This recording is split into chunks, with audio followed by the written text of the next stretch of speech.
Tsonga, Joe Wilfried Tsonga, c'est un espion au service du Moselle Open 2013 qui s'affiche depuis quelques jours aux quatre coins de la ville. Du 14 au 22 septembre, le tennisman français, actuel 8e joueur mondial, sera un agent double. Côté court, le joueur remet son titre en jeu. Côté jardin, le Manceau défend les couleurs du rendez-vous en s'investissant dans son développement. Chaque jour, jusqu'à l'entrée en lice des joueurs dans le tableau final, nous vous proposons d'entrer dans les coulisses du tournoi. Premier de nos 4 épisodes, la transformation de Metz Expo.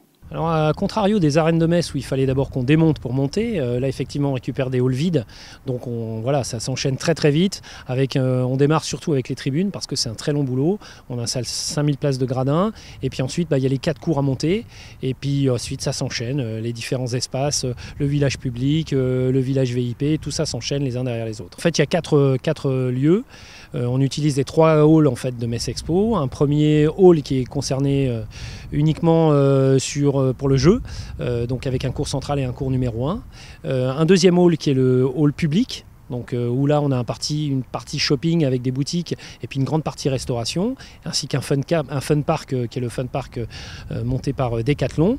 Et puis on a un hall spécialement dédié aux VIP avec les 2 cours d'entraînement qui sont visibles à la fois du public et des VIP. C'est vrai qu'on aime toujours faire quelques actions de communication. Cette année, on a décliné notre communication autour de Joe, enfin, c'est notre ambassadeur comme d'habitude, on essaie de le mettre en situation. Cette année, on avait fait quelque chose en noir et blanc avec le thème de James Bond. Donc on avait mis Joe en costume, donc plutôt voilà, chemise blanche, costume noir. Et donc on a décidé de faire une partie de notre code couleur sur l'événement en noir.